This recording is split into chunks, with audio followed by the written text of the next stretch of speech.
হ্যাঁ, তুমি লাইভে আছো, লাইভ শুরু হয়েছে।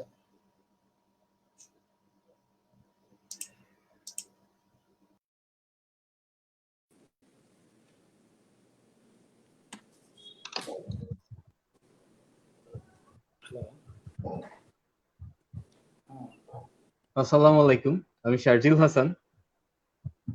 এবং আমি ফাতেমা জামান সুকন্যা। সামাজিক সংগঠন সেভ দ্য টুমোরের সাপ্তাহিক আয়োজন সত্য মানুষের ৮ম এপিসোডে আপনাদের সবাইকে স্বাগতম। জাগতিক মোহ ত্যাগ করে যারা মানব সেবার মহান ব্রতে নিজেদের উৎসর্গ করেছেন তাদের নিয়েই সামাজিক সংগঠন সেভ দ্য টুমোরো এর সাপ্তাহিক আয়োজন সত্য মানুষ। শুরু করছি আমাদের আজকের আয়োজন সেভ দ্য টুমোরো প্রেজেন্টস সত্য মানুষ। আমাদের আজকের আয়োজনে আমাদের সাথে আছেন ডক্টর আব্দুল হালিম পাটোয়ারি স্যার, যিনি ইউসিসি গ্রুপের চেয়ারম্যান এবং হচ্ছে যে এইচপি ফাউন্ডেশনের প্রতিষ্ঠাতা। তাছাড়া তিনি ঢাকা বিশ্ববিদ্যালয়ের সাবেক সিনেট সদস্য রয়েছিলেন। তো ইতিমধ্যেই স্যার আমাদের সাথে যুক্ত হয়েছেন। আসসালামু আলাইকুম স্যার, কেমন আছেন আপনি?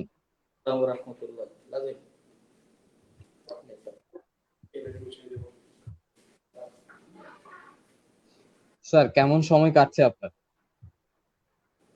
আলহামদুলিল্লাহ, আল্লাহ পাক যেভাবে রেখেছেন আল্লাহর কাছে লাখ শুকরিয়া।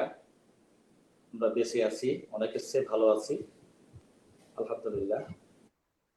জি আলহামদুলিল্লাহ স্যার, আল্লাহ আমাদেরকে এখনো হেফাজতে রেখেছেন, আল্লাহর কাছে অনেক শুকরিয়া। আমরা চলে যাচ্ছি রায়হান ভাইয়ের কাছে। রায়হান ভাই, আমরা হচ্ছে যে শুরু করার আগে আমাদের ওই ভিডিওটা যদি একবার প্লে করে নিতে পারি। আমাদের save the save the tomorrow আমাদের সংগঠন। এসো বন্ধু, কাঁধে কাঁধ মিলে গড়ি মানবতার বন্ধন। সেভ দ্য টুমোরো আমাদের সংগঠন। এসো বন্ধু, কাঁধে কাঁধ মিলে গড়ি মানবতার বন্ধন।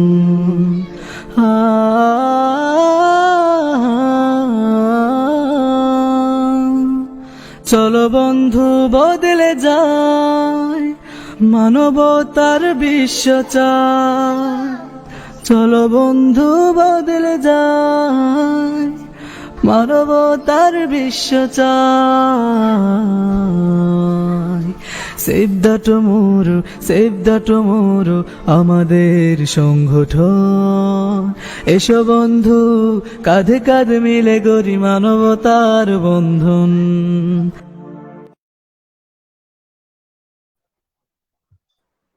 ধন্যবাদ রায়হান ভাই। আমরা এখন চলে যাব সুকন্যার কাছে। সুকন্যা আমাদের সংগঠন সম্পর্কে কিছু কথা বলে তারপর আমরা মূল আয়োজনে চলে যাব। জি, অনুষ্ঠানের এই পর্যায়ে স্যার আপনার যদি অনুমতি পাই তাহলে আমরা আমাদের সংগঠন সম্পর্কে কিছু কথা বলতাম। শিওর। ধন্যবাদ স্যার। চলো বন্ধু বদলে যায়, মানবতার বিশ্ব চাই স্লোগানটি মননে ধারণ করে যাত্রা শুরু করে স্বেচ্ছাসেবী সংগঠন সেভ দ্য টুমোরো। শুরুতে ঢাকা বিশ্ববিদ্যালয় কেন্দ্রিক থাকলেও 2019 সালে দেশব্যাপী কার্যক্রম শুরু করে সংগঠনটি। এরই ধারাবাহিকতায় দেশের 8টি বিশ্ববিদ্যালয় এবং 12টি জেলা পর্যায়ে শাখা খুলেছে সংগঠনটি। সুবিধাবঞ্চিত পথশিশুদের জন্য কর্মমুখী শিক্ষার উদ্দেশ্যে স্কুল তৈরি। এর আওতায় পথশিশুদের জন্য বর্তমানে 6টি স্কুল চালু রয়েছে। সর্বশেষ স্কুলটি প্রতিষ্ঠিত হয়েছে ঢাকা বিশ্ববিদ্যালয় টিএসসিতে ডাকসুর যৌথ উদ্যোগে, যার নামকরণ করা হয়েছে পদ্ম। এছাড়া আরো ছয়টি স্কুল প্রক্রিয়াধীন রয়েছে। দুঃখিত, আমার একটু সমস্যা হয়েছে।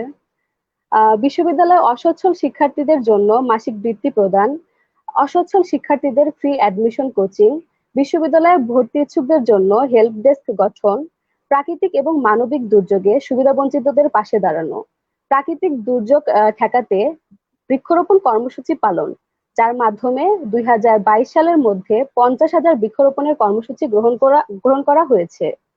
সুবিধাবঞ্চিত পথশিশুদের জন্য স্থায়ী কর্মসংস্থানের ব্যবস্থা, যেখানে নব উদ্যম প্রজেক্টের মাধ্যমে 2021 সালের মধ্যে 21 জন প্রান্তিক পর্যায়ের মানুষকে কর্মসংস্থানের আওতায় আনার জন্য কাজ করে যাচ্ছে আমাদের সংগঠন।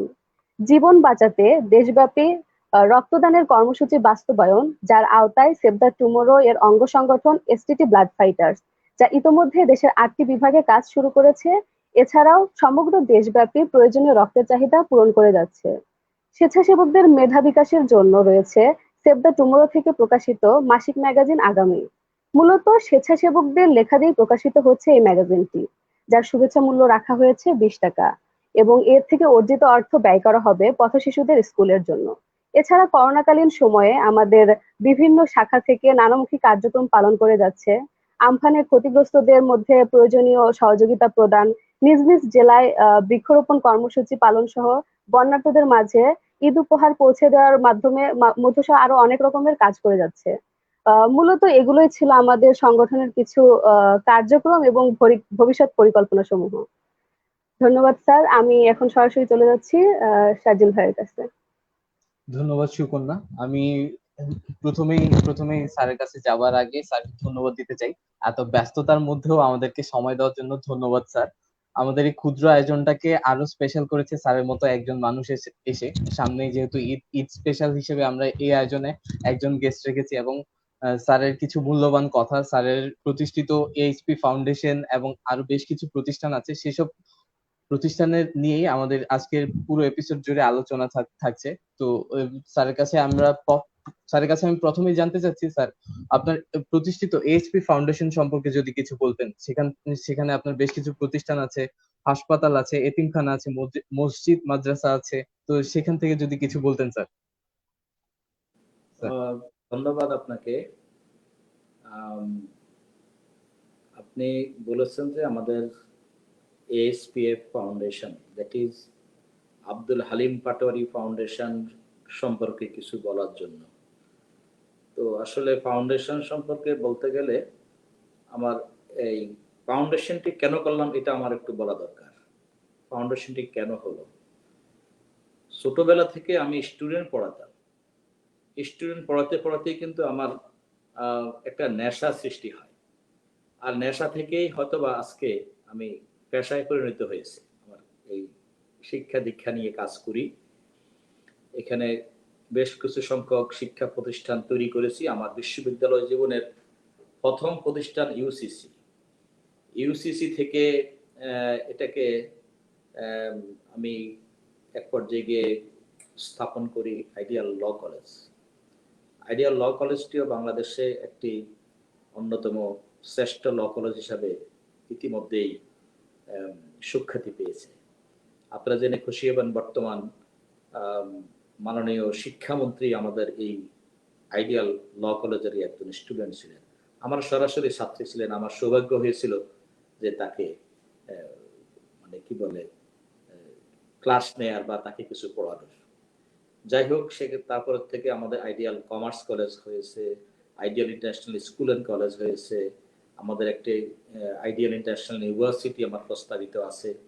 তো ছোটবেলা থেকেই আমার একটা মটো ছিল, আমার বাবা মা শিখিয়েছিলেন যে যে কোনো ভালো কাজের পাশাপাশি যে কোনো কাজেই, অর্থাৎ লেখাপড়ার পাশাপাশি যে কোনো ভালো কাজ করা যায়, লেখাপড়ার পাশাপাশি যে কোনো ভালো কাজ করা সম্ভব এবং করা ভালো, এটা একটা নীতি নৈতিকতার বিষয় ছিল। তো আমার বাবা মায়ের সেই কথার প্রেক্ষিতেই আমি আমার জীবনের প্রথম থেকে বিভিন্ন সামাজিক সাংস্কৃতিক সংগঠনের সাথে অনেকটা জড়িয়ে গিয়েছি।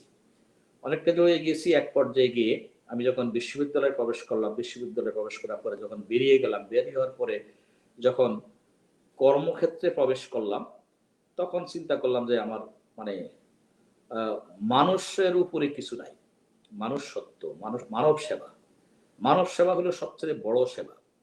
এবং আমার একটা বিষয় আমাকে খুব আকৃষ্ট করেছে, সেটা হলো যে লায়ন্স ক্লাবস ইন্টারন্যাশনাল। আমার কাছে মনে হলো আমি আমার জীবনের সর্বক্ষেত্রে কিন্তু সবচেয়ে বড় জিনিসটাই ধরার চেষ্টা করেছি। আমি আমার জীবনে ভালো স্টুডেন্ট হতে পারি নাই, বাট আমি আমার জীবনে কোনোদিন কোনো সেকেন্ড বেঞ্চে বসি নাই। এটা আমার একটা চরিত্রের বৈশিষ্ট্য। অর্থাৎ অলওয়েজ ক্লাস 1 থেকে শুরু করে আমার মাস্টার্স ক্লাসের লাস্ট দিন পর্যন্ত কিন্তু I was the class captain. এই সব জায়গায় কিন্তু একটা নেতৃত্ব দেওয়ার একটা বিষয় ছিল আমার ভিতরে। তো আমার খুব ইচ্ছা হলো যে আমি বিশ্বের সবচেয়ে বড় সংগঠন, আমি বাংলাদেশের সেরা ইউনিভার্সিটি পড়াশোনা করেছি, তো সেরা ইউনিভার্সিটি পড়াশোনা করার পরে দেশের বাইরেও গিয়ে আমি পড়াশোনা করার সুযোগ পেয়েছি আলহামদুলিল্লাহ। তো এরপরে আমার ইচ্ছা হলো যে আমি বিশ্বের সর্ববৃহৎ সেবা সংগঠন সেই সংস্থাটির নাম হলো লায়ন্স ক্লাবস ইন্টারন্যাশনাল। আমি সেই লায়ন্স ক্লাবস ইন্টারন্যাশনালের সাথে সম্পৃক্ত হলাম 1994 সালে। সেখান থেকে হাঁটি হাঁটি পাপা করে আমি সেই সংগঠনের সাথে সম্পৃক্ত হয়ে গেলাম, লায়ন্স ক্লাবের সদস্য হলাম এবং সেখানে আমি কাজ করা শুরু করলাম। সেখানে কাজটা কি? সেখানে কাজটা হলো লেস ফরচুনেট পিপলদের জন্য কাজ করা, those who are less fortunate people. অর্থাৎ আমরা আমাদের যেখানে অবস্থান করছি, আমাদের আমাদের নিচের দিকে যদি আমরা তাকাই, আমরা যেখানে অবস্থান করছি তার নিচের দিকে তাকাই, তাহলে কিন্তু আমরা মনে করবো যে আমি তো তার চেয়ে ভালো আছি। এটাই কিন্তু আসবে ফলাফলটা। তো এই লায়ন্স ক্লাবের মটোটা হলো এরকমই যে আসলে দরিদ্রদের পাশে গিয়ে দাঁড়ানো, যারা কম ভাগ্যবান তাদের পাশে গিয়ে দাঁড়ানো। আমি প্রথম ভাবতাম যে দেখতাম যে অনেকে নামের পাশে লায়ন লেখে, লায়ন। আমি আবার ভাবলাম, প্রশ্ন করলাম যে মানুষ আবার লায়ন হয় কি করে? লায়ন তো থাকে হলো ওই যে বাগানে, লায়ন থাকে হলো মানে ইয়েতে সুন্দরবনে, ঠিক আছে? তো মানুষ আবার লায়ন হয় কি করে?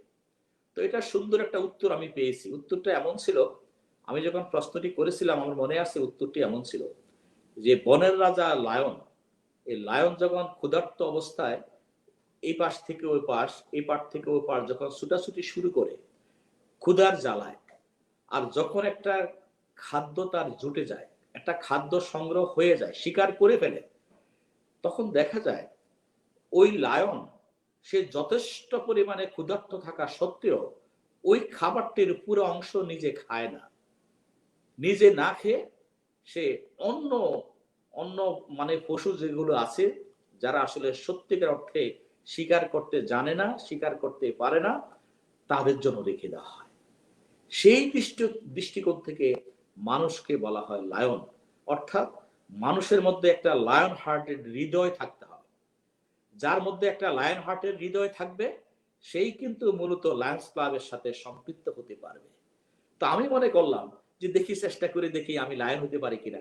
তো আলহামদুলিল্লাহ লায়ন হলাম এবং আমি 20-22 বছর সাধনা করে যে আসলে আমি সেই লায়ন্স ক্লাবের একজন গভর্নর নির্বাচিত হলাম। তো এবং সেই আমি যখন গভর্নর হই 2015 সালে, আমি সেই বছর আমেরিকার হাওয়াই শহরে আমাদের ওত অনুষ্ঠান হয়েছিল। ওই ওত অনুষ্ঠানে বিশ্বের অনেকগুলি দেশের রাষ্ট্রপ্রধানরা উপস্থিত ছিল, যেটা আমাকে সবচেয়ে বেশি আকৃষ্ট করেছে। অর্থাৎ আমি এক কথায় বিশ্বের সর্ববৃহৎ সংগঠনের সাথে জড়িত হয়ে অনেক কিছু আমি শিখেছি। কিভাবে মানুষের পাশে গিয়ে দাঁড়াইতে হয়, কিভাবে মানুষকে সাহায্য করতে হয়। পৃথিবীর বহু মানুষ দেখা যায় অনেক সময় মানে তাদের স্বার্থে লক্ষ লক্ষ কোটি কোটি ডলার কিন্তু ওই ফান্ডে দিয়ে দিচ্ছে। এসে আজকে যে আমাদের দেশে আমপান হচ্ছে, আজকে আমাদের দেশে বিভিন্ন রকম মহামারী হচ্ছে, প্রত্যেকটা মহামারীতে যখনই আমরা সেখানে লিখি, বা আমাদের লায়ন্স ক্লাবস ইন্টারন্যাশনালের হেডকোয়ার্টার হলো আমেরিকায়, সেখানে যখনই কোনো কিছুর জন্য লেখা হয় সাথে সাথে কিন্তু সেখান থেকে একটা বড় ধরনের একটা গ্র্যান্ড চলে আসে এবং সেই গ্র্যান্ড নিয়ে কিন্তু আমরা কাজ করি। অর্থাৎ লায়ন্স ক্লাবের মূল কাজ হলো নিজের টাকা খরচ করে মানুষের পাশে গিয়ে দাঁড়ানো। লায়ন্স ক্লাবের সদস্য হইতে হলে 3টা যোগ্যতার প্রয়োজন। 3টা জিনিস থাকলে কিন্তু সে লায়ন হতে পারে। একটা জিনিস হলো তার মানে অর্থ থাকতে হবে, অর্থাৎ টাকা থাকতে হবে। শুধু টাকা থাকলে চলবে না, টাকা থাকার পাশাপাশি তার টাকা খরচ করার মানসিকতা থাকতে হবে। আমার অনেক টাকা আছে কিন্তু আমার টাকা খরচ করার মানসিকতা নাই, তাহলে কিন্তু আমি লায়ন্স ক্লাব করতে পারবো না, ঠিক আছে? তৃতীয়ত আমাকে সেখানে সময় ব্যয় করতে হবে। আমার টাকা আছে, টাকা খরচ করার মানসিকতাও আছে, কিন্তু আমি সময় দেব না, তাহলে আমার পক্ষে লায়নিজম করা সম্ভব নয়। তো আমি মূল কথায় ফিরে যাচ্ছি। তো আমি যখন লায়ন্স ক্লাবের গভর্নর হওয়ার জন্য আমি আগ্রহ প্রকাশ করলাম, তখন আমার একজন লায়ন লিডার আছে। সেই লায়ন লিডার হলো আমাদের জনাব শেখ কবির সাহেব। শেখ কবির সাহেব হলেন আমাদের মাননীয় প্রধানমন্ত্রীর চাচা। মানে খুবই আমার শ্রদ্ধাভাজন ব্যক্তিত্ব। তিনি আমাকে লায়ন্সের, উনি আমার অনেক বড় লিডার, বড় নেতা লায়ন্সে। আমার অনেক আগেই তিনি গভর্নর হয়েছেন, এবং আমি যখন গভর্নর হওয়ার জন্য আশা প্রকাশ করলাম, আগ্রহ প্রকাশ করলাম, তখন তিনি আমাকে বললেন, এই মিস্টার পাটোয়ারি, তুমি যে লায়ন্সের গভর্নর হতে চাও, তোমাকে আজকে ঘোষণা দিতে হবে, এই তুমি লায়ন্স ক্লাবের গভর্নর হয়ে তুমি কি করবে, কি মানব সেবা করবে। এই কথাটি তিনি আমাকে বলেছিলেন। তো আমি তখন স্যারকে জবাব দিয়েছিলাম যে স্যার, ইনশাল্লাহ আপনি যদি আমাকে সাহায্য করেন তাহলে অবশ্যই কিন্তু আমি একটি হাসপাতাল বানাবো, আমার নিজের গ্রামে একটি হাসপাতাল তৈরি করব। তখন স্যার হেসে দিয়ে বললেন যে আসলে এমন অনেকেই কিন্তু অতীতে বলেছে, কিন্তু কেউ করে নাই। তাই বললাম যে স্যার, আমি আব্দুল হালিম পাটোয়ারি বলছি, যদি আমি বেঁচে থাকি আমি করব, এবং আপনি আমাকে কথা দিবেন, আপনাকে দিয়েই কিন্তু আমি সেই প্রতিষ্ঠানটি উদ্বোধন করব।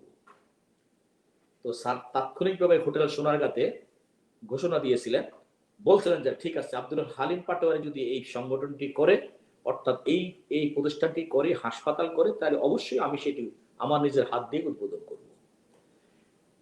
সেদিন থেকে আমি কিন্তু লেগে গেলাম, আমি সাথে কিন্তু একটা ফাউন্ডেশন তৈরি করে ফেললাম।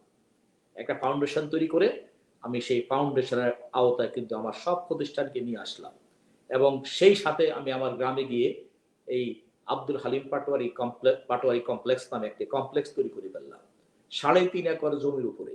এবং সেই জমির উপরে কমপ্লেক্সের মধ্যে আমার সেখানে একটি হাসপাতাল নির্মাণ করলাম, হাসপাতাল ভবন, একটি মসজিদ নির্মাণ করলাম, যথেষ্ট সুন্দর, যথেষ্ট সুন্দর। তারপরে একটি মাদ্রাসা নির্মাণ করলাম, in the name of my mother. মসজিদটি নির্মাণ করেছি আমার বাবার নামে, বাইতুল লতিফ জামে মসজিদ। আর হাসপাতালটি নির্মাণ করেছি আমার নিজের নামে, এবং সেখানে একটি কবরস্থান রেখেছি। তো আসলে এই টোটাল প্রজেক্টটি যার উসিলায় আমি পেয়েছি, এবং যিনি আমাকে সবচেয়ে বেশি উৎসাহিত করেছেন তিনি ছিলেন আমার মা। আমার মা এইটি করার জন্য আমাকে যথেষ্ট পরিমাণে উৎসাহিত করেছেন, যে বাবা এমন কিছু করো যেটা নাকি থেকে যাবে, যেটা নাকি মরার পরে, আমাদের মৃত্যুর পরে আমরা পেতে থাকবো, এমন কিছু করো। এবং সেই মায়ের, আমার সেই আদেশেই কিন্তু মূলত এই প্রতিষ্ঠানটি হয়। এবং আলহামদুলিল্লাহ আমার সেই হাসপাতালটি এখন চলছে, মসজিদ ইনশাল্লাহ আলহামদুলিল্লাহ সবাই নামাজ পড়ছে। তারপরে সেই মাদ্রাসায় অনেক, আলহামদুলিল্লাহ অনেক স্টুডেন্ট ভর্তি হয়ে সেখানে লেখাপড়া করছে, সেখানে হাফেজ তৈরি হচ্ছে। এই কাজগুলি আমি সেখানে করে যাচ্ছি। অর্থাৎ আমি আমার গ্রামের, আমি যে গ্রামের মাটিতে জন্মগ্রহণ করেছি, আমার সার্থক সেখানেই, আমি সেখানে আমি আত্মতৃপ্তি অনুভব করছি যে কমপক্ষে আমি আমার গ্রামের কাছে কিন্তু আমি ঋণী, আমি আমার গ্রামের কাছে ঋণী। দিস ইজ হোয়াই আমি আমার গ্রামে একটা প্রতিষ্ঠান দাঁড় করতে পেরেছি। আমার বিশ্বাস যে এই প্রতিষ্ঠান থেকে আমাদের অনেকেই এটাকে অনুকরণ করবে, এবং অনুকরণের মাধ্যমে আমাদের দেশের ছেলেরা, আমাদের দেশের মেয়েরা অনেক দূর এগিয়ে যাবে, এবং আরেকজনকে সুন্দর একটা পথ দেখাবে। একজনের দেখা দেখে আরেকজনে কিন্তু অনেক কিছু করে। তো সুতরাং আমিও প্রত্যাশা করি যে আসলে আপনারা যে সংগঠনের নিয়ে আজকে এসেছেন, যে আসলে সেভ দ্য টুমরো, তো আমার ওই সংগঠনের সাথে কিন্তু আপনাদের যথেষ্ট মিল রয়েছে, কারণ এটা একটা দাতব্য প্রতিষ্ঠান। আপনারা যেই প্রতিষ্ঠানটি মানে দাঁড় করিয়েছেন, এটা সত্যের অর্থে কিন্তু আমি আরো 2-1 বার, আমি যখন লায়ন্সের গভর্নর, তখন আমার মনে পড়ে যে আমি মোহাম্মদপুরে একটা স্কুল ভিজিট করেছিলাম। সেটা কবেকার কথা বলছি? আমি বলছি 15-16 সালের কথা বলছি। সেই স্কুলে আমি গিয়েছিলাম, সেখানে কিন্তু আমি কিছু সহযোগিতা আমি করেছিলাম যতটুকু আমার পক্ষে সম্ভব ছিল। আমাদের কিছু ছেলে পেলে, আমাদের একটা সংগঠন আছে, নাম হচ্ছে লিও ক্লাব আছে, আমাদের লায়ন্সের অঙ্গ সংগঠনের নাম হলো লিও ক্লাব। এই লিওরা কিন্তু এই জাতীয় কাজগুলির সাথে সম্পৃক্ত রয়েছে। আমাদের অনেক লিওরা এটা নিয়ে কাজ করে, এবং আমি জানি এই প্রতিষ্ঠান সম্পর্কে আমার কিছুটা ধারণা রয়েছে। আমি যদিও খুব একটা সময় দিতে পারি নাই, বাট আমি আমার পিরিয়ডে, অর্থাৎ 15-16 সালে আমি যখন লায়ন্সের গভর্নর, তখন কিন্তু আমি এটা সম্পর্কে কিছু ধারণা আমি পেয়েছি, এবং সেখানে গিয়ে আমি দেখেছি যে আসলে সত্যি সত্যিই আমাদের যারা যারা পথশিশু, যারা আসলে অবহেলিত, যারা যে কোনো কারণে হোক আজকে তারা মাঠে ঘাটে বিচরণ করছে, তারা আজকে লেস ফরচুনেট পিপল হয়ে গেছে, তারাও কিন্তু আমাদের পাশে থাকতে পারতো, তারাও কিন্তু আমাদের সাথে পড়াশোনা করতে পারতো, কিন্তু কোনো কারণে, যে কোনো কারণে হোক এই জাতীয় ঘটনা ঘটে গেছে। কিন্তু তাই বলে যদি আমরা তাদের পাশে গিয়ে দাঁড়াইতে পারি, আমাদের আপনাদের মতো যারা রয়েছেন তারা যদি তাদের পাশে গিয়ে দাঁড়াতে পারেন, এবং আমার বিশ্বাস যে সেখান থেকে অবশ্যই একটা ফলাফল আসা উচিত, আসতে পারে বলে আমি বিশ্বাস করি। জি স্যার, মাশাল্লাহ। আপনার মতো সত্য মানুষেরাই মাতৃভূমির কিছুটা হলেও ঋণ শোধ করতে পারবে। আপনার কাছ থেকে শুনছিলাম। ধন্যবাদ স্যার। আমি চলে যাচ্ছি সুকন্যার কাছে। সুকন্যা। উম, জি স্যার, আপনার কথাগুলো সত্যি অনেক অনুপ্রেরণাদায়ক ছিল। অনেক ভালো লাগলো কথাগুলো শুনে। আমার এখন যে কোশ্চেনটা ছিল অলরেডি স্যার সেগুলো সম্পর্কে বলে দিয়েছেন। তো তারপরেও আপনি এই লায়ন্স ক্লাবে যে কাজ করেছেন তখন কোন একটা বিশেষ দিনের যদি হচ্ছে ঘটনা বা অভিজ্ঞতার কথা আমাদের সবার সাথে ও শেয়ার আসলে করতেন। লায়ন্স ক্লাবের ঘটনা বলতে তো আমার কাছে হাজার ঘটনা আছে, ঘটনার কোনো শেষ নেই, লক্ষ লক্ষ ঘটনা, কোনটা রেখে কোনটা বলবো। তবে আমি একটি সফলতার কথা বলি। আমার একটা মানে আমি কোন একটা জায়গায় যেখানে আমি আত্মতৃপ্তি পেয়েছি, আমি অত্যন্ত স্যাটিসফ্যাকশন পেয়েছি, এমন একটি ঘটনার কথা আমি বলবো। তো আমি যখন লায়ন্স ক্লাবস ইন্টারন্যাশনালে আমেরিকার হাওয়াইতে যখন নাকি যাব, তৈরি হচ্ছি যে আমাকে সেখানে ওত নিতে হবে। আমাদের যেরকম সংসদ সদস্যরা দেখেন না ওত নেয়, ঠিক আমাদেরও কিন্তু এরকম একটা ওত নিতে হয়, এবং এই ওত অনুষ্ঠানটা এক এক বছর এক এক দেশে হয়। আমেরিকার আমাদের হেডকোয়ার্টার হলো আমেরিকার শিকাগো শহরে, শিকাগোতে। তো হলো আমাদের যে ইন্টারন্যাশনাল যে কনভেনশনটা হয় প্রতি বছর, এটা এক এক সময় এক এক দেশে হয়। এটা আগে থেকে নির্ধারিত থাকে, 5 বছর আগে কিন্তু নির্ধারিত হয় যে আসলে কোন বছর কোন দেশে এই কনভেনশনটা অনুষ্ঠিত হবে। তো আমার সময় আমার আমার সৌভাগ্য হয়েছিল যে আমি আমেরিকার হাওয়াইতে কখনো যাই নাই। আমেরিকায় গিয়েছি কিন্তু আমেরিকার হাওয়াইতে কখনো যাইনি, কারণ হাওয়াই শহরটা কিন্তু একটু অন্যরকম। হাওয়াইটা কিন্তু অনেকটা ওই যে জাপান অধ্যুষিত একটি একটি এলাকা, যেখানে জাপানের সাথে আমেরিকার একটা যুদ্ধ হয়েছিল। সেখানে ওই আমেরিকার নিউ ইয়র্ক থেকে ওখানে আসতে লাগে হলো 18 ঘন্টা।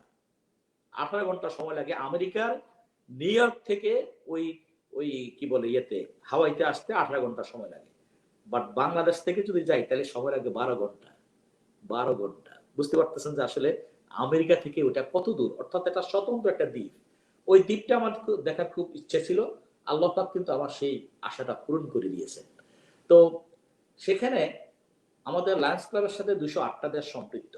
তো 208টা দেশ থেকে 208 জন গভর্নর সেখানে যাবেন, এবং প্রত্যেক গভর্নর একটা করিয়া কল নিতে হবে। কল অর্থাৎ কোন গভর্নর কি নিয়ে কাজ করবেন, কোন গভর্নর কি নিয়ে কাজ করবেন, এটা এটা নিয়ে একটা কল থাকতে হবে। তো আমি চিন্তা করলাম আমি কি নিয়ে যাব।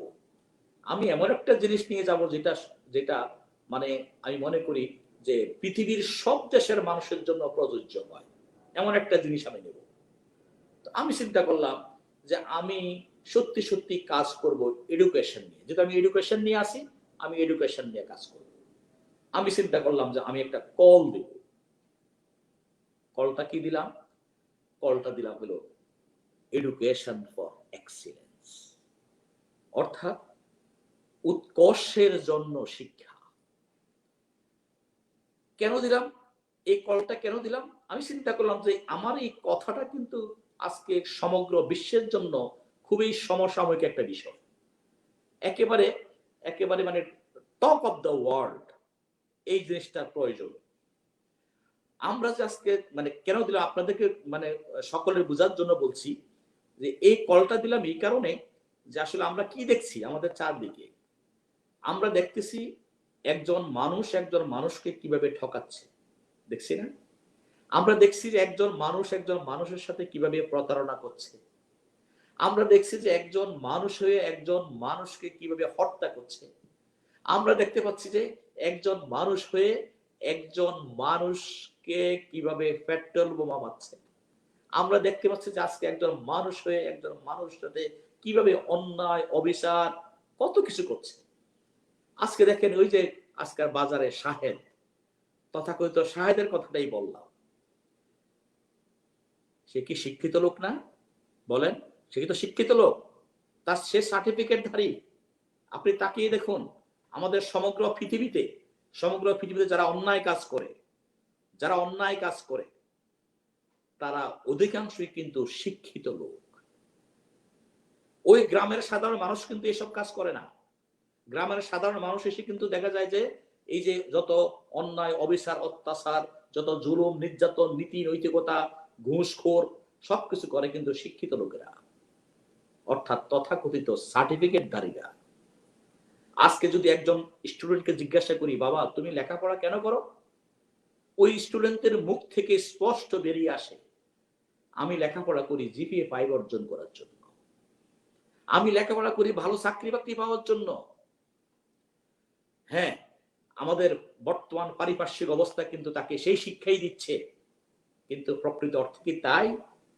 নো, আমার দৃষ্টিতে প্রকৃত অর্থে তা কিন্তু নয়। আমরা পড়াশোনা করি, আমাদের লেখাপড়া করার মুখ্য উদ্দেশ্য উৎকর্ষ সাধন করা, education for excellence, this is number 1।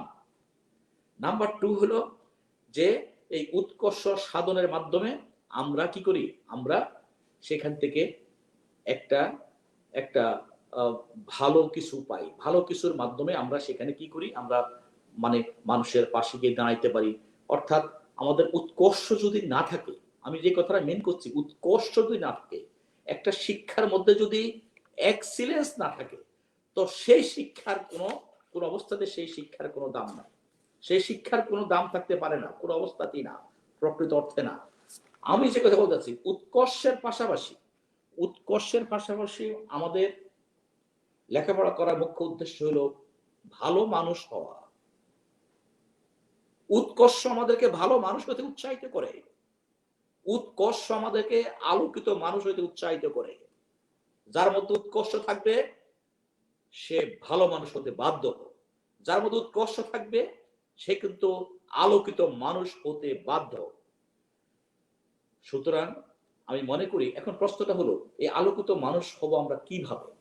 আলোকিত মানুষ হতে হলে আমি মনে করি সেখানে স্বপ্ন থাকতে হবে, ওই স্টুডেন্টকে স্বপ্ন দেখতে হবে, স্বপ্ন বাস্তবায়নের জন্য তাকে প্রাণপণ চেষ্টা করতে হবে, এবং তার পাশাপাশি মা বাবার দোয়া নিতে হবে, তার মধ্যে নীতি নৈতিকতা থাকতে হবে।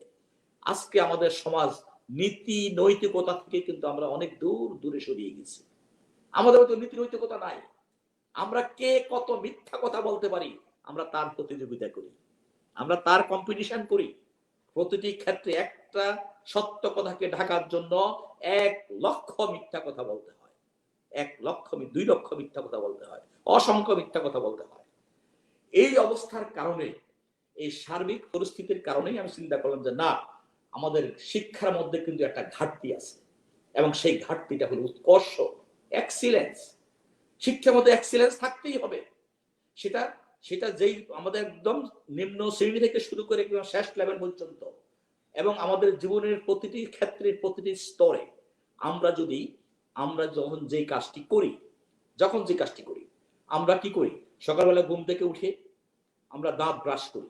দাঁত ব্রাশ করতে গেলে কিন্তু একটা এক্সিলেন্সের প্রয়োজন। দাঁত ব্রাশটা আমরা কিভাবে করব? আমরা যে ব্রেকফাস্ট করি, ব্রেকফাস্টটা আমরা কিভাবে করব, সেটার মধ্যে এক্সিলেন্স থাকতে হবে। আমরা যে স্কুলে যাব, কলেজে যাব, সেখানে আমরা কিভাবে যাব, আমরা কি আচরণ করব, শিক্ষকদের সাথে কি আচরণ করতে হবে, বাবা মার সাথে কি আচরণ করতে হবে, বন্ধুর সাথে কিভাবে কথা বলতে হবে, আমরা কিভাবে আমাদের জীবনটাকে পরিচালিত করব, প্রত্যেকটা ক্ষেত্রে কিন্তু আমাদের এক্সিলেন্সের প্রয়োজন। এডুকেশন বলতে শুধু আমাকে কতগুলা প্রশ্ন দেওয়া হলো, বাসায় বসে আমি প্রশ্নগুলি মুখস্থ করলাম তোতা পাখির মতো, আর পরীক্ষার হলে গিয়ে ছেড়ে দিয়ে আসলাম, একটা রেজাল্ট আসলো, আমি জিপিএ 5 পেয়েছি, আমি সবচেয়ে ভালো স্টুডেন্ট, বাহবা দিচ্ছি।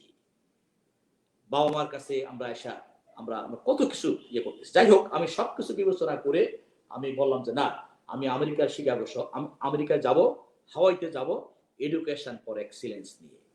এই এক্সিলেন্স নিয়ে যখন আমি গেলাম, আমার তো ভাবনা হলো এটা তো একটা কম্পিটিশন হয় ওখানে, এটা কম্পিটিশন হয় 208টা দেশ থেকে 208টা থিম সং। আমি একটা থিম সং বানিয়ে নিয়েছি। আমার থিম সংটা যদি আপনাদের কাছে থাকে তাহলে আপনারা এখানে ইচ্ছা করলে যারা যারা আমাদের অনুষ্ঠানটি আজকে শুনছে তাদেরকে দেখাইতে পারেন, ইউটিউবে আছে এডুকেশন ফর এক্সিলেন্স। স্যার আপনি অনুমতি দিলে আমি একটু ইন্টারাপ্ট করব। হ্যাঁ বলুন।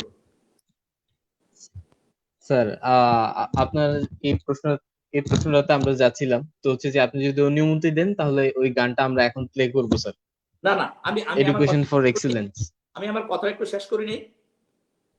আমি জি স্যার, আমি এখন যে অবস্থা জি স্যার, জি স্যার, আছি, আপনি শেষ করে নিন তারপর প্লে করছি। হ্যাঁ জি স্যার। গানটা আমি অবশ্য দিতে বলবো। আমি কথাটা আরেকটু এগিয়ে নেই। আমাকে যে প্রশ্নটা উনি করেছেন, সুকর্ণা আমাকে যে প্রশ্নটা করেছেন, আমি সেই প্রশ্নটা আগে শেষ করি, তারপরে আপনার গানটা বাজাবেন। আমি বলছি যে আমি এডুকেশন ফর এক্সিলেন্স নামক একটি থিম সং নিয়ে আমি আমেরিকার হাওয়াইতে গিয়েছিলাম। গল্পটা এটাই। তো আমি এই থিম সংটাকে একটু বোঝানোর জন্যই কিন্তু এতগুলি কথা বললাম।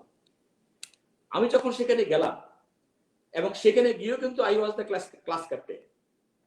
আমরা আমরা আমার ক্লাসের মধ্যে 49 জন আমরা ছিলাম। 49টা দেশ থেকে 49 জন ছিলাম আমরা একই ক্লাসে, একই রুমে আমরা ক্লাস করেছি 5 দিন।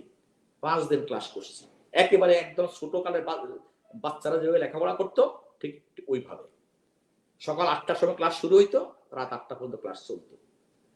সেই ক্লাস যখন হলো সেখানেও কিন্তু I was the class captain. তো সেখানে যখন নাকি এটার কম্পিটিশন হলো, 208টা দেশের এই থিম সংগুলি যখন নাকি সেখানে সবাই শুনলো একদম ইন্টারন্যাশনালি, আমার কাছে সবচেয়ে ভালো লেগেছিল যে প্রশ্নটি সুকন্যা করেছে সেই মোমেন্টটি। 208টা থিম সং থেকে একটি মাত্র থিম সংকে তারা সিলেকশন দিয়েছে এবং যেই থিম সংটি সিলেকশন পেয়েছিল সেটা ছিল আমার আব্দুল হালিম পাটোয়ারির সেই থিম সংটি এডুকেশন ফর এক্সিলেন্স। আমার কাছে সেই মোমেন্টটি আমি কেমন ছিল এটা আমি ভাষায় প্রকাশ করতে পারবো না। যে সত্যি সত্যি আমি অত্যন্ত ভাগ্যবান এবং আমি যেই থিমটি, আমার সবচেয়ে বিষয় ছিল যে আমার থিমটি ছিল অত্যন্ত অত্যন্ত কি বলে ফলপ্রসূ, কার্যকরী এবং এটা পৃথিবীর সব দেশের সব মানুষের জন্য প্রযোজ্য ছিল। দিস ইজ হোয়াই যে আসলে আমার কাছে ওই বিষয়টি ছিল আমার কাছে এই লায়নিজমের আমার ইতিহাসের সবচেয়ে একটি সুখকর অধ্যায়, সুখকর সময়। আপনারা এবার গানটি একটু ইয়ে করে সবাইকে শুনিয়ে। রায়হান ভাইকে রিকোয়েস্ট করছি ভাই গানটা যদি প্লে করা যেত।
আচ্ছা, গানে হয়তো আমরা পরে আবার যেতে পারবো। এখন হচ্ছে যে গানের সাউন্ড পাচ্ছি না, আমি ভাইকে রিকোয়েস্ট করবো ভাই সাউন্ডটা যদি অ্যাড করা যায় কিনা একটু দেখতেন ভাই। চার্জারটা নিয়ে আসা, চার্জ নেই আইপ্যাড। আচ্ছা, আমরা দুঃখিত, কিছু কিছু টেকনিক্যাল সমস্যার জন্য আমরা গানটা শুনতে পাইনি। আমরা শেষের দিকে হয়তো আবার চেষ্টা করব। তাছাড়া ইউটিউবে আপনারা যদি এডুকেশন ফর এক্সেলেন্স লিখে সার্চ করেন তাহলে গানটা একদম টপে পেয়ে যাবেন। তো এখন আমি চলে যাচ্ছি সুকন্যার কাছে। সুকন্যা। ধন্যবাদ স্যার। আপনার কথাগুলো সত্যি অনেক ভালো লাগার মতো ছিল। কারণ 208টি দেশের মধ্যে আপনি আমাদের দেশের হয়ে প্রতিনিধিত্ব করেছেন এবং সেখানে জিতে এসেছেন। এটা আসলে আমাদের সবার জন্যই আনন্দদায়ক। যাই হোক, আমি আমার পরবর্তী প্রশ্নটিতে চলে যাচ্ছি। স্যার, আপনি ঢাকা বিশ্ববিদ্যালয়ের সাবেক সিনেট সদস্য ছিলেন এবং সেখান থেকে বেশ কিছু সংগঠন এবং প্রতিষ্ঠানের সাথে আপনি যুক্ত আছেন। তাছাড়া আপনি বিভিন্ন অসহায় মানুষদের জন্য কাজ করে যাচ্ছেন, তাদের সাহায্য করে যাচ্ছেন। সেসব অভিজ্ঞতার কথা যদি আপনি আমাদের সবার সাথে শেয়ার করতেন। হ্যাঁ, আসলে সত্যিকার অর্থে মানে অভিজ্ঞতা তো অনেক, অভিজ্ঞতা কোনো শেষ নাই আমার। বিশেষ করে আপনাদের ঢাকা বিশ্ববিদ্যালয় ক্যাম্পাসের কথাই বলি। ঢাকা বিশ্ববিদ্যালয়ে যখন আমি পড়াশোনা শুরু করলাম, আমার ডিপার্টমেন্ট ছিল অ্যাকাউন্টিং ডিপার্টমেন্ট, আর আমার হল ছিল হাজী মোহাম্মদ মহসিন হল। আমি হাজী মোহাম্মদ মহসিন হলে সেখানে থাকতাম। তো আমার হাজী মোহাম্মদ মহসিন হলে যখন নাকি আমি উঠলাম, আমার কক্ষ নাম্বার 511, তো তখন থেকে আমি কিন্তু কয়েকজন স্টুডেন্ট দিয়ে কিন্তু আমি প্রাইভেট পড়ানো শুরু করি। প্রাইভেট পড়াতে কিন্তু আমার স্টুডেন্ট সংখ্যা মানে অনেক বেড়ে যায়। এক পর্যায়ে কি আমার প্রায় 500-600 স্টুডেন্ট কিন্তু হয়ে যায়। এবং সেখান থেকে তখন আমাদের হলের প্রভোস্ট ছিলেন এমাজউদ্দিন স্যার। এমাজউদ্দিন স্যার যিনি আমাদের ঢাকা বিশ্ববিদ্যালয়ের পরবর্তীতে প্রো ভাইস চ্যান্সেলর এবং মানে কি বলে ভাইস চ্যান্সেলর নির্বাচিত হয়েছিলেন। তো ওই স্যার আমাকে কিছু যখন তিনি দেখলেন যে মানে আমি আমার ছাত্র স্টুডেন্ট হলের মধ্যে সংকলন করতে পারছি না, জায়গা দিতে পারছি না, অনেক স্টুডেন্ট অনেক আসতেছে, তখন কিন্তু স্যার আমাকে নিজস্ব উদ্যোগ নিয়ে আমাকে একটা রুম প্রোভাইড করেছিলেন, এক্সট্রা একটা রুম, যে রুমের মধ্যে আমি মিনিমাম 50 জন স্টুডেন্ট কিন্তু আমি সেখানে বসাতে পারতাম এট এ টাইম। তো আমি স্যারকে প্রশ্ন করেছিলাম যে স্যার, আপনি আমাকে রুমটি কেন দিলেন, যেখানে মানে বিশ্ববিদ্যালয় হলের মধ্যে স্টুডেন্টরা ফ্লোরিং করার জায়গা পায় না, ফ্লোরিং করবে সেই জায়গাটাও পায় না, আর সেই জায়গায় আপনি আমাকে মানে এরকম একটা রুম দিয়ে দিলেন, এটা তো আমার কাছে খুব বিস্ময়কর মনে হচ্ছে। তখন এই এমাজউদ্দিন স্যার বললেন, এমাজউদ্দিন স্যার কিন্তু কয়েকদিন আগেই কিন্তু মৃত্যুবরণ করেছেন, আপনারা জানেন কিনা, এই গত সপ্তাহখানেক আগে উনি ইন্তেকাল করেছেন। তো স্যার বললেন, উত্তর দিলেন আমাকে, দেখো বাপু, কত ছেলেরিতে কত কিছু করছে, আমি দেখতে পাচ্ছি আমার চোখের সামনে কত ছেলেরা পিস্তল নিয়ে দৌড়াদৌড়ি করছে, কতজন যে ওই যে রোকে হল শামসুন্নার হলের সামনে আড্ডাবাজি করছে, কতজন আমতলায় যাচ্ছে, কতজন বেলতলায় যাচ্ছে, আর তুমি বাপু রুমে বসে ছাত্র পড়াচ্ছ, এটা তো আমার কাছে খুব ভালো লাগে, তুমি পড়িয়ে যাও, তোমাকে যদি আরো কোনো সহযোগিতা করা লাগে সেটা আমি করব। এই কথাটা যখন স্যার বলছিলেন, তখন কিন্তু আমি সত্যি কিন্তু আমি খুব মানে নিজকে খুব সৌভাগ্যবান মনে করেছিলাম। এবং আমি সেখানে কিন্তু মূলত আমার প্রতিষ্ঠানের সূত্রপাত হয়। এই হলের মধ্যে যখন স্টুডেন্ট সংখ্যা সংকুলন করতে পারছিলাম না, তখনই আমি নীলক্ষেতের ICMEB ভবনে গিয়ে আমি কি বলে ইউসিসি নামে কিন্তু প্রতিষ্ঠানটি আমি শুরু করি। সেখান থেকে হাঁটি পাপা করে কিন্তু আজকে আমি এখানে। তো আমি বিশ্ববিদ্যালয় ক্যাম্পাসের কথা বলছি। বিশ্ববিদ্যালয় ক্যাম্পাসে পড়াশোনা করতে গিয়ে আমি বাণিজ্যের একজন স্টুডেন্ট হিসেবে শুধু লেখাপড়াই করি নাই, আমি বাণিজ্য বিভাগ তথা সমগ্র ইউনিভার্সিটির বিভিন্ন সামাজিক সাংস্কৃতিক সংগঠন যেগুলো ছিল সেগুলির সাথে আমি সম্পৃক্ত হয়েছি। বিশেষ করে আমাদের কমার্স ফ্যাকাল্টি ছিল না, কমার্স ফ্যাকাল্টি ছিল বাট কমার্স ফ্যাকাল্টির আলাদা কোনো ভবন ছিল না। তখন আপনারা জেনে থাকবেন, আমরা যেখানে বর্তমানে কমার্স ফ্যাকাল্টি অবস্থান করছে, এটার নাম ছিল নিপা ভবন। NIPA National Institute of Public Administration ছিল এটা। এই যেটা এখন বর্তমান বিজনেস অ্যাডমিনিস্ট্রেশন, যেটা এখন বর্তমান বিজনেস ফ্যাকাল্টি, এটা সবচেয়ে পুরাতন বিল্ডিংটা যেটা ছিল, এটার নাম ছিল নিপা, সংক্ষেপে NIPA, National Institute of Public Administration. এটার জন্য আন্দোলন শুরু করলাম। আমরা ক্লাস করতাম কিভাবে? আমরা ক্লাস করতাম আর্টস ফ্যাকাল্টিতে, কলা ভবনে আমরা থাকতাম ফরগাছার মতো, নামটা কলা ভবনের ভিতরে কিন্তু কমার্স ফ্যাকাল্টির ক্লাস হইতো, অ্যাকাউন্টিং ডিপার্টমেন্টের ক্লাস, ম্যানেজমেন্ট ডিপার্টমেন্টের ক্লাস, ফাইন্যান্স ডিপার্টমেন্টের ক্লাস কিন্তু সেখানে হতো। তখন আমরা মাঝে মধ্যে শিক্ষকদের সাথে কিন্তু একটু দুষ্টামিও করতাম। টিচাররা ক্লাস নেওয়ার আগে বলতো, এই পাটোয়ারি, আমি তো ক্লাস ক্যাপ্টেন ছিলাম, পাটোয়ারি দেখো তো কোথায় কোনো ক্লাসরুম পাওয়া যায় কিনা, যদি ক্লাসরুম পাওয়া যায় তাহলে আমরা ক্লাস নেব, আমাকে তাহলে জানিয়ে দিও। তো মোট যখন ভালো থাকতো, মুড যখন ভালো থাকতো তখন বলতাম যে স্যার রুম পাইছি, আর মুড যখন খারাপ থাকতো তখন এসে বলতাম যে স্যার রুম নাই। রুম পাওয়া গেলেও বলতাম যে স্যার রুম নাই। মানে এই জাতীয় স্মৃতিগুলি আসলে খুব মনে পড়ে আর কি। এরকম কিছু দুষ্টামি আমরা করেছি ওই সময়। আমি ঢাকা বিশ্ববিদ্যালয়ে এক পর্যায়ে গিয়ে আন্দোলন করতে করতে করতে করতে এই নিভা ভবনের জন্য আন্দোলন শুরু করলাম। মনে হয় এটা আমাদের লাগবেই, এটা কমার্স ফ্যাকাল্টির জন্য প্রয়োজন। এটার জন্য আন্দোলন করতে করতে করতে করতে এক পর্যায়ে কিন্তু পুলিশের হাতে কিন্তু অ্যারেস্ট হয়ে গেলাম। পুলিশের হাতে অ্যারেস্ট হয়ে গেলাম। অ্যারেস্ট হওয়ার পরেও কিন্তু সেখানে আমি আল্লাহর রহমতে সেখান থেকে সেখানে ইয়া করে রাখতে পারেনি। আমাদের ছাত্র সংগঠন যারা ছিল কমার্স ফ্যাকাল্টির সবাই একমত হয়ে গেছিল, ইউনাইটেড হয়ে গেছিল। তারা কিন্তু ইউনাইটেড হয়ে আল্লাহর রহমতে আমাকে কিন্তু আর জেলখানার ভিতরে আমাকে ঢুকাইতে পারে নাই, আমাকে সেখান থেকে ছুটিয়ে নিয়ে আসছে। তারপরে কিন্তু আমরা সেই কমার্স ফ্যাকাল্টিকে আজকে এমন একটা ফ্যাকাল্টিতে আমরা রূপান্তর করেছি যেটা নাকি সকলের কাছে একটা এক্সাম্পল। আমাদের কমার্স ফ্যাকাল্টি এখন ঢাকা বিশ্ববিদ্যালয়ের অন্যান্য ফ্যাকাল্টির কাছে অনেকটাই কিন্তু অনুসরণীয় এবং অনুকরণীয়। এটা আমার একটা স্যাটিসফ্যাকশন। আমি সেখানে এটার সাথে সম্পৃক্ত ছিলাম এবং আমি এখনো কিন্তু আমি সেখান থেকে কাজ করে যাচ্ছি। আমার ডিপার্টমেন্টের যে অ্যালামনি আছে, আমি অ্যালামনির সাথে কাজ করছি। আমি ঢাকা বিশ্ববিদ্যালয় যে সেখানে আমাদের যে ঢাকা বিশ্ববিদ্যালয় অ্যালামনি আছে, আমি সেখানেও লাইফ মেম্বার এবং আমি বিভিন্ন ভাবে কিন্তু সেগুলোর সাথে সম্পৃক্ত। আপনারা জেনে থাকবেন যে আমাদের এই যখন আমি লায়ন্সের গভর্নর হলাম, ঠিক তার আগে কিন্তু আমি ঢাকা বিশ্ববিদ্যালয়ে Liu club of Dhaka university নামে একটা লিউ ক্লাব প্রতিষ্ঠা করি। আমার থিমটা ছিল এরকম, ঢাকা বিশ্ববিদ্যালয়ে মারামারি হয়, তাই না? মারামারি হয়, কাটাকাটি হয়, রক্তারক্তি হয়, কত কিছু হয়। এবং একজন যখন আরেকজন রক্তপাত করবে, গুলি করবে, তখন আরেকজন তো কমপক্ষে তাকে এখান থেকে উঠিয়ে নিতে হবে। কারা উঠিয়ে নেবে? সেই ছেলেদেরকে ওই জন্য তৈরি করেছি, লিও ক্লাব তৈরি করেছি।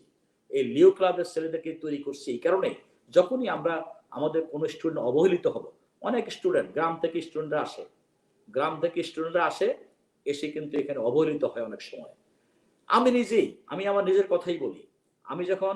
আমি যখন ঢাকা বিশ্ববিদ্যালয়ে ভর্তি হই, তখন কিন্তু আমার বেশভূষা অত ভালো ছিল না, আমার ভালো জামা কাপড় ছিল না, আমার ভালো প্যান্ট ছিল না, আমার হাতে কোনো ঘড়ি ছিল না। এমন একটা অবস্থার মধ্যে ঢাকা বিশ্ববিদ্যালয়ে এসেছি। তো ঢাকা আসার পরে মানে সত্যি কিন্তু আমার কাছে মনে হইতো বোধহয় আমরা কোনো অপরাধ করে ফেলছি।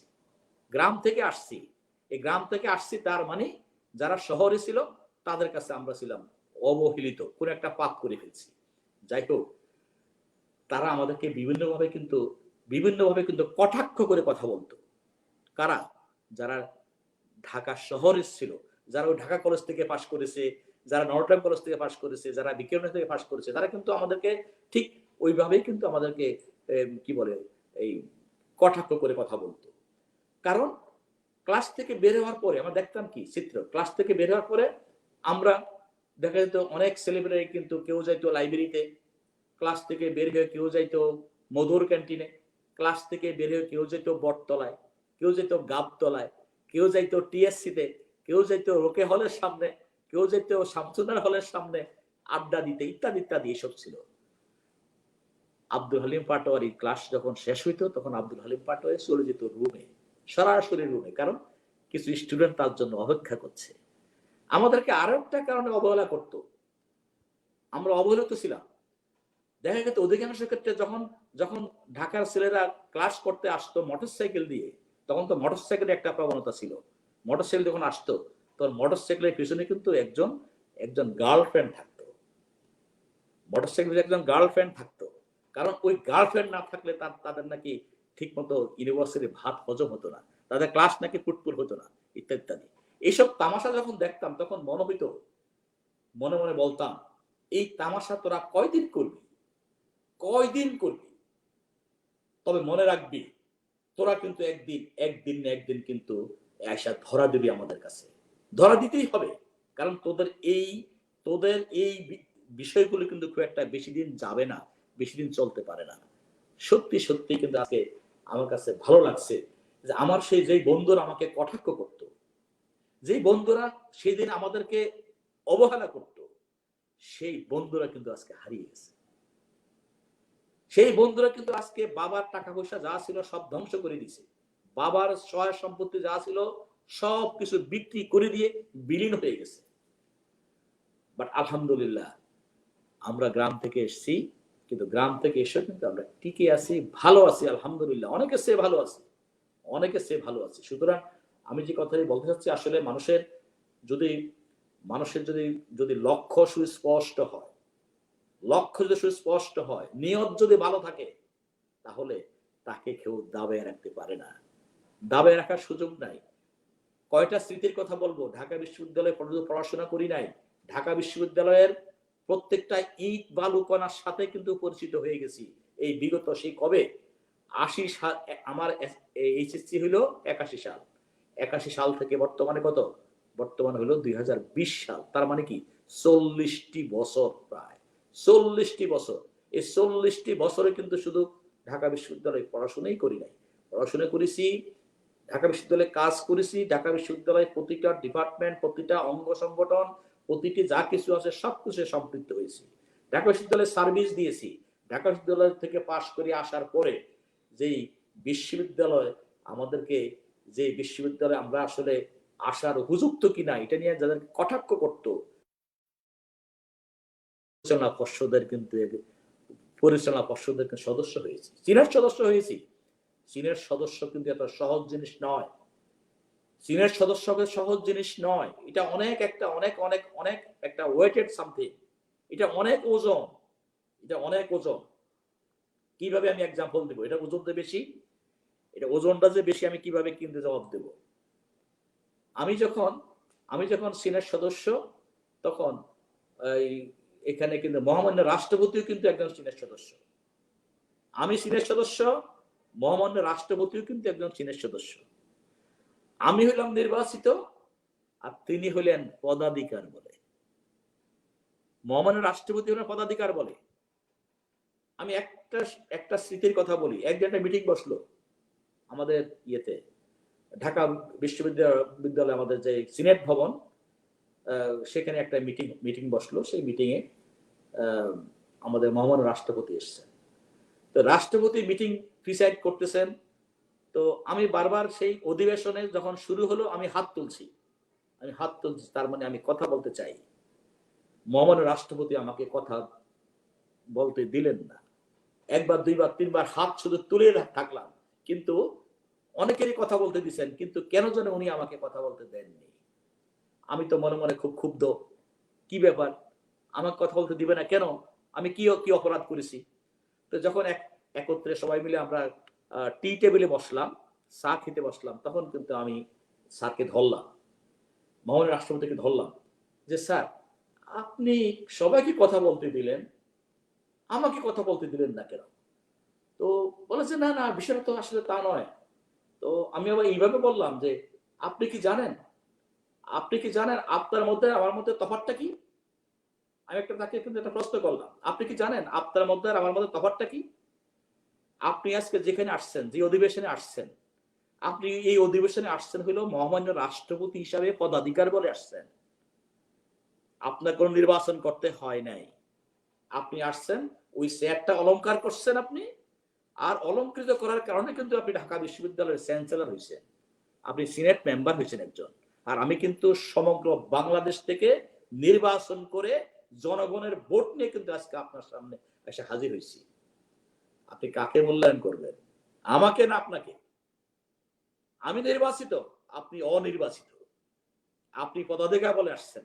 অতএব তখন এই কথা বলছি, আর পাটরি তুমি এই জায়গার মধ্যে আঘাত করতেছো আমাকে, আর তুমি তো আসলে অনেক অনেক অনেক মানে ইত্যাদি ইত্যাদি আমাকে বললেন। না স্যার, এটা বললাম আর কি, দুষ্টামি করলাম একটু। তো আসলে তার মানে কি, আসলে আমার সৌভাগ্য হয়েছিল, আমি একজন সাধারণ মানুষ, গ্রাম থেকে আসা একটা লোক।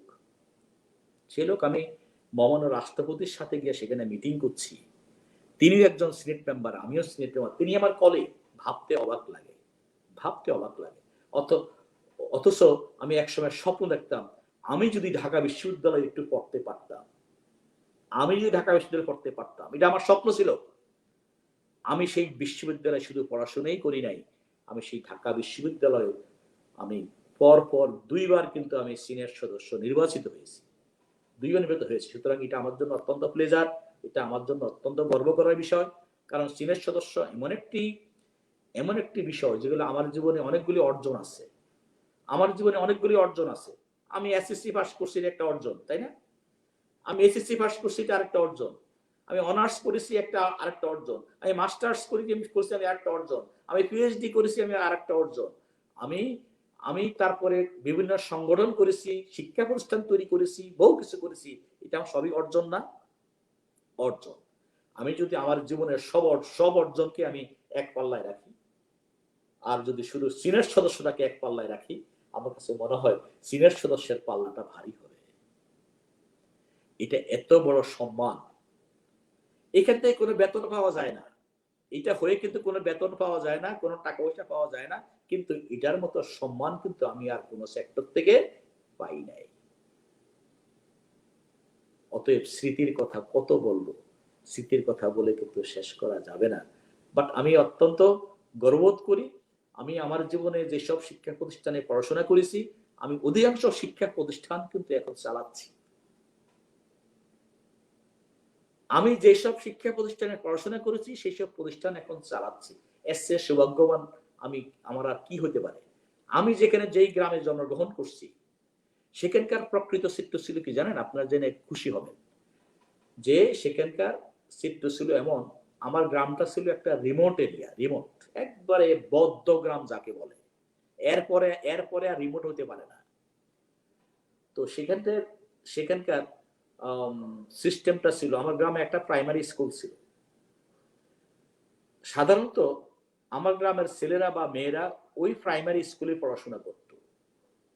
আর প্রাইমারি স্কুলে পড়াশোনা শেষ করার পরে যেটা হইতো, যে যদি সে ছেলে মানুষ হয় তাহলে তাকে মাঠে চলে যেতে হবে, বাবার সাথে ক্ষেত খামারে কাজ করবে।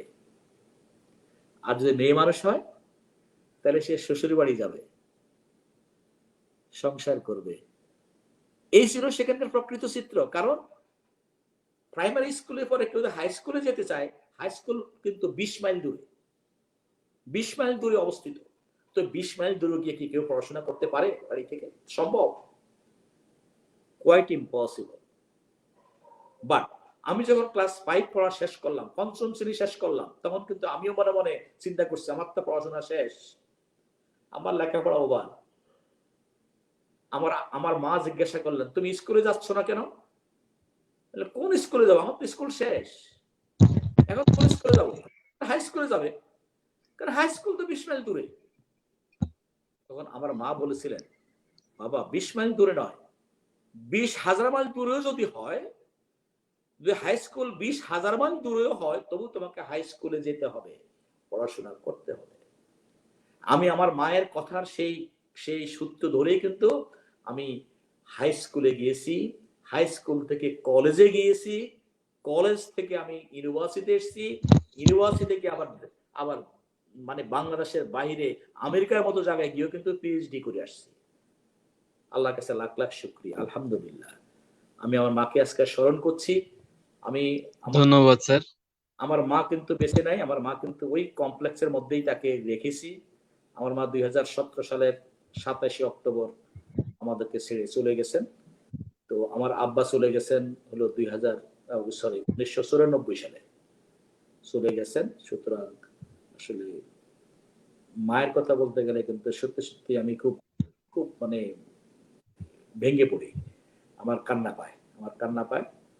মায়ের কথা খুব একটা বেশি বলতে পারি না, কষ্ট হয় যে মায়ের যে অবদান, মানে আমরা সত্যি সত্যি কিন্তু আমাকে কেউ জিজ্ঞাসা করে তোমার জীবনে যে যতটুকু যা করেছে এটা সফলতার রহস্য কি, আমি বলবো আমার প্রথম রহস্য বলো আমি মা, দ্বিতীয় রহস্য কি আমার মা, তৃতীয় রহস্য কি আমার মা, তারপরে কি, তারপরে আমার বাকি সব।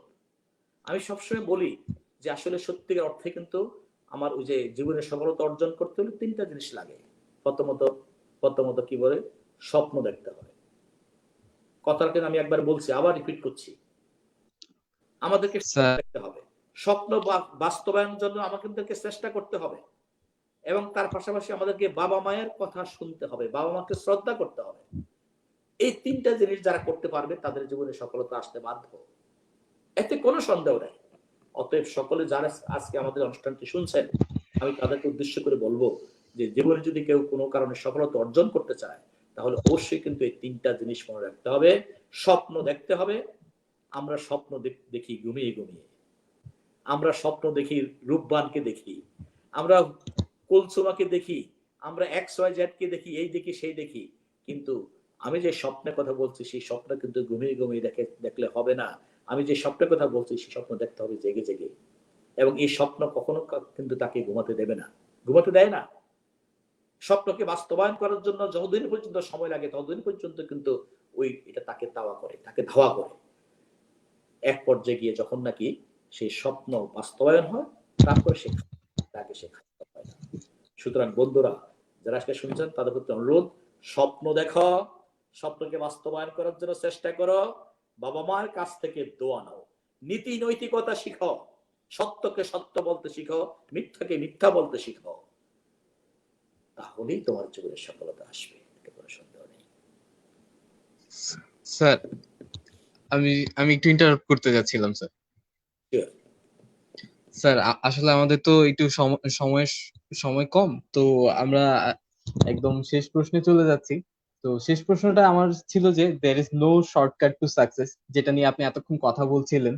তো আমরা আপনার জীবনে কিন্তু এমন একটা পর্যায়ে আসাটা খুব একটা সহজ না, হ্যাঁ, অনেক কষ্ট করে অনেক স্ট্রাগল করে কতটা প্রতিকূলতা পার হয়ে যে আপনি এখানে এসেছেন সেটা শুধু একমাত্র আপনিই জানেন। তো আমাদের সবার অনুপ্রেরণার জন্য এই গল্পটা যদি একটু ছোট করে আপনি একটু বলতেন যে এতটা পথ কিভাবে পাড়ি দিলেন স্যার। এটা তো আসলে এখন ওইভাবে শর্টকাট করে বলাটা তো আমার জন্য খুব ডিফিকাল্ট। আমি কিন্তু আসল মূল রহস্য বলে ফেলছি। এতগুলো জিনিস ওভারকাম করার পিছনে আমার আবারও কথা রিপিট হচ্ছে, একমাত্র আমার মা।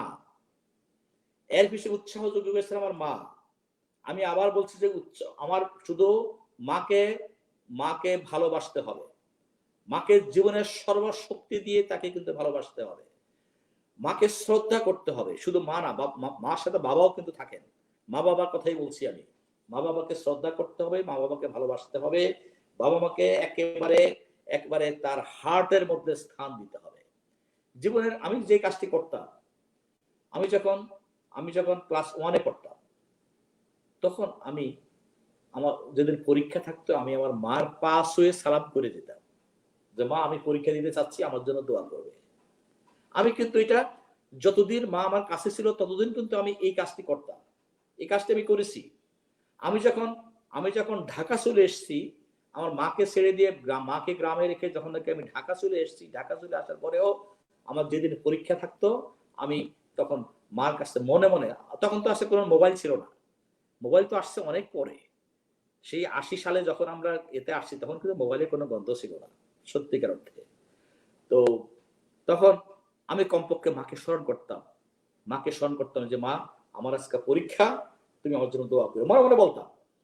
হয়তো মা কিন্তু মানে বুঝে ফেলতেন, মানে ছেলের জন্য দোয়া করতে হবে, মা কিন্তু বুঝে ফেলতেন। এইভাবে আমার প্রথম বিয়ে হলো যে আসলে আমার এই সাফল্যের পেছনে মূল রহস্য কিন্তু আমার মা, তার পাশাপাশি আমার প্রচেষ্টা, আমার স্বপ্ন, এবং আমি চেষ্টা করেছি আমার জীবনে যতটুকু মানে কি বলে নীতি নৈতিকতা, সত্যকে সত্য বলার চেষ্টা করছি, মিথ্যাকে মিথ্যা বলার চেষ্টা করছি, নিজের বিবেকটাকে কাজে লাগানোর চেষ্টা করছি।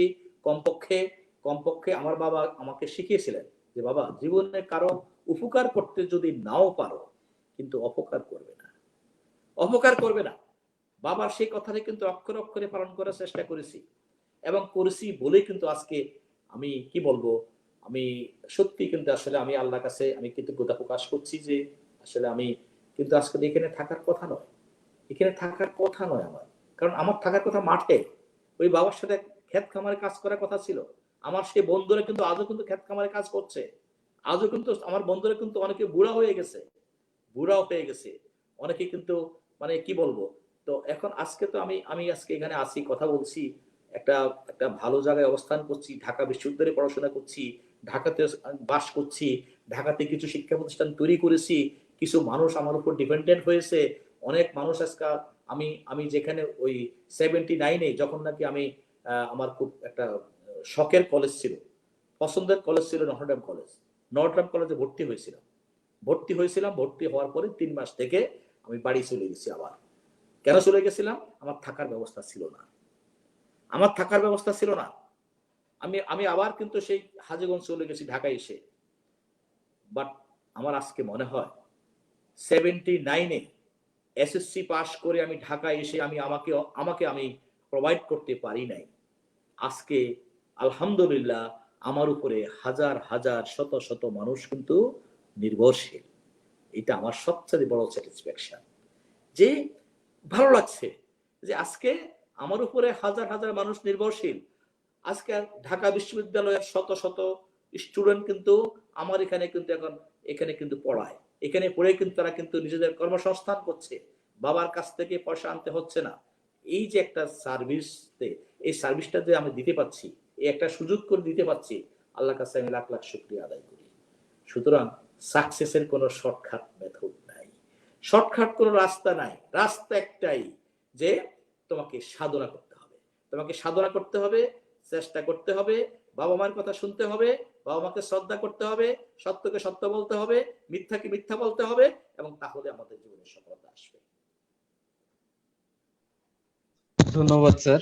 আপনি আপনার মাকে কতটা ভালোবাসেন তা একটা কমেন্টের মাঝখানে দেখলাম যে আপনি নাকি আপনার বুকের একটা ভালভ আপনার মাকে ডোনেট করেছিলেন, এখন একটা নিয়ে চলছেন। মাশাআল্লাহ স্যার, আপনার মতো মানুষরাই তো সত্য মানুষ। তা আপনার মতো মানুষরাই আমাদের অনুপ্রাণিত করবে সবাইকে। এখন আমি চলে যাচ্ছি সুকন্যার কাছে। সত্যি স্যারের কথাগুলো মুগ্ধ হয়ে শুধু শুনছিলাম। আসলে একটা কথা আছে যে একজন মানুষ তার স্বপ্নের সমান বড়। কে কোথা থেকে উঠে এসেছে, গ্রাম থেকে কি শহর থেকে, সেটা কখনোই বড় কোনো বিষয় নয়। আসলে আমাদেরকে সবাইকে স্বপ্নগুলো বড় বড় দেখতে হয়, এবং সেই অনুযায়ী কাজ করলে, সততা থাকলে অবশ্যই তাকে কেউই আটকাতে পারে না। যেগুলো আজকে স্যারের কথা শুনে বুঝতে পারছিলাম আমরা। যাই হোক, আমি এই পর্যায়ে কিছু কমেন্ট পড়ে আসতে চাই, দেখতে চাই আমাদের দর্শকরা কি কি মন্তব্য করেছেন।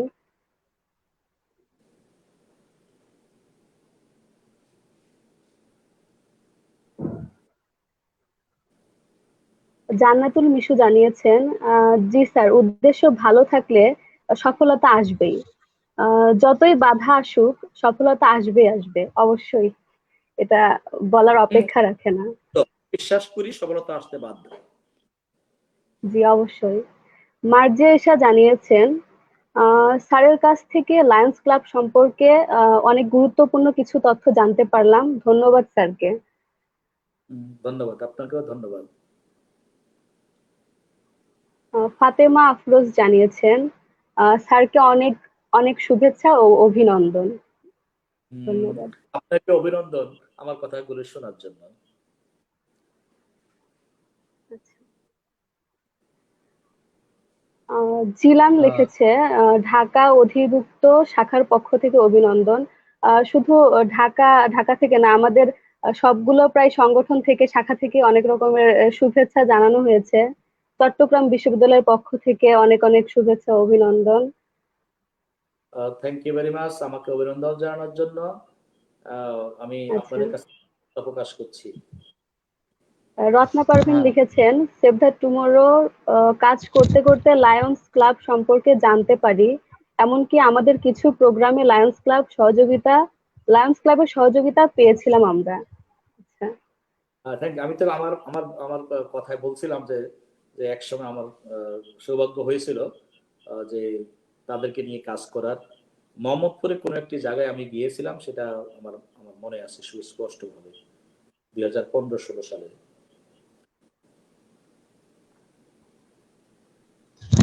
ধন্যবাদ সুকন্যা। আমরা পুরো অনুষ্ঠান জুড়েই দেখেছি সবাই স্যারকে ভালোবাসা পাঠিয়েছেন এবং শুভকামনা পাঠিয়েছেন, তাদের জন্য শুভকামনা। স্যার, আমরা এখন অনুষ্ঠানের একদম শেষ পর্যায়ে আছি। আমাকে একদিন বাদেই ঈদ আসছে, ঈদুল আজহা। আপনি যদি সবার জন্য ঈদকে কেন্দ্র করে সবার জন্য কিছু বলে শেষ করে দিতেন স্যার। আসলে সত্যিকার অর্থে মানে ঈদ আমাদের একদিন পরে ঈদ। আজকে আজকে বৃহস্পতিবার, কালকে শুক্রবার, ডে আফটার টুমরো মানে ঈদুল আজহা। তো ঈদুল আজহার শুভেচ্ছা তো অবশ্যই, তবে মনটা ভালো নেই এই কারণে যে আমরা এমন একটি ক্রান্তিকাল অতিক্রম করছি যে সত্যিকার অর্থে কিন্তু আমরা আমাদের অনেক পাড়া পড়শি আত্মীয় স্বজন, আমরা আমাদের বন্ধু বান্ধব, আমরা অনেকেরকে আমরা হারিয়েছি এই করোনায়। শুধু বাংলাদেশে নয়, পুরা সমগ্র বিশ্ব থেকে আমরা অনেকের হারিয়েছি। ইভেন আমি আমার একজন পরিবারের সদস্যকে হারিয়েছি, আমি আমার মানে ভাতিজা, আমার যেই ভাতিজাকে আমি আমার নিজের কলেজে এনে পড়াশোনা শিখিয়েছিলাম ছোটবেলা থেকে, আইডিয়াল কমার্স কলেজে পড়াশোনা করেছিল আমার ভাতিজা সবুজ। আর সেই সবুজের আমি বিয়ে করিয়েছিলাম এই যে 2020 সালের 11ই জানুয়ারিতে। আমি মিথিলা নামে একটি মেয়েকে ঘরে তুলেছিলাম, যে মেয়েটির বয়স 18 বছরও পূর্ণ হয় নাই। এই বছর তার এসএসসি পরীক্ষা দেওয়ার কথা ছিল, কিন্তু বিধির বিধান যে মেয়েটি জুন মাস 5ই জুন এই করোনায় আক্রান্ত হয়ে আমাদেরকে ছেড়ে চলে গিয়েছে। এইভাবে সমগ্র বিশ্ব থেকে হাজার হাজার লক্ষ লক্ষ মানুষ কিন্তু চলে গেছে। আমি আজকের এই দিনে তাদের রুহের মাগফিরাত কামনা করছি, এবং সেই সাথে ওই সমস্ত পরিবারের সদস্য যারা রয়েছেন, ওইসব পরিবারের সকল সদস্যদের প্রতি আমি সমবেদনা জানাচ্ছি।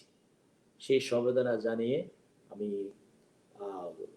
আগামী পরশুদিন যে ঈদুল আজহা, সেই ঈদুল আজহার শুভেচ্ছা জানিয়ে সকলকে, সবাই যে আজকে আমার কথাগুলো খুব মনোযোগ সহকারে শুনেছে, এবং আমি অত্যন্ত আত্মতৃপ্তি অনুভব করছি যে আসলে এই অনুষ্ঠানটি করে আমার অনেক কথা বলার সুযোগ হয়েছে। অনেকদিন পরে কথা বলছি, আসলে সত্যি অর্থে আমার কাছে খুব ভালো লাগছে।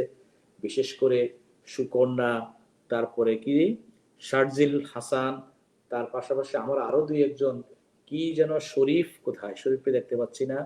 তো আমি সত্যি সবার কাছে আমি কৃতজ্ঞতা প্রকাশ করছি আমাকে এখানে দাওয়াত দেওয়ার জন্য, এবং আমাদের আগামী পরশুদিনের ঈদ আমাদের সকলের কাছে আনন্দ বয়ে আনুক এই প্রত্যাশা রেখে সকলকে ধন্যবাদ জানিয়ে আমি আমার বক্তব্য এখানে শেষ করছি। আসসালামু আলাইকুম। আপনাকেও অসংখ্য ধন্যবাদ স্যার, এত ব্যস্ততার মধ্যেও আমাদেরকে সময় দেওয়ার জন্য। স্যার, আপনি যদি লিভ নিতেন আমি কথা বলে শেষ করে দিতাম। Sure. জি স্যার, থ্যাংক ইউ স্যার। আমাদের প্রোগ্রাম আজকেরটা মোটামুটি বেশ ভালোই ছিল, আলহামদুলিল্লাহ। তো আমরা ভালো করেছি। তো সবার জন্য যে কথা যেটা থাকবে, সবাই হচ্ছে যে ভালো থাকবেন, স্বাস্থ্যবিধি মেনে চলবেন।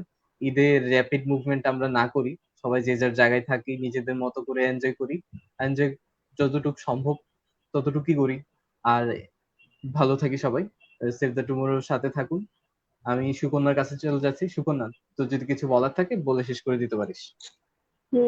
আজকে প্রোগ্রামটা করার সময় আসলে খুবই টেনশনের মধ্যে ছিলাম যে এই বুঝি ইলেকট্রিসিটি চলে গেল। যাই হোক, যেভাবেই হোক আমরা অনেকটা প্যারার মধ্যে দিয়ে শেষ করেছি, তারপরেও শেষ করতে পেরেছি, এটাই হচ্ছে বড় কথা। সবার উদ্দেশ্যে একটাই কথা বলবো যে যেহেতু এটা একটা খারাপ সময় চলছে, আমরা সবাই যার যার অবস্থানে থেকে ঈদ উদযাপন করি। সবাই ভালো থাকি, সুস্থ থাকি, এবং সবাইকে ঈদের শুভেচ্ছা, অগ্রিম শুভেচ্ছা, ঈদ মুবারক। সবাইকে ঈদ মুবারক এবং শুভরাত্রি। শুভরাত্রি। সেভ দ্য টুমরো আমাদের সংগঠন। এসো বন্ধু, কাঁধে কাঁধ মিলে গড়ি মানবতার বন্ধন। সেভ দ্য টুমরো আমাদের সংগঠন। এসো বন্ধু, কাঁধে কাঁধ মিলে গড়ি মানবতার বন্ধন।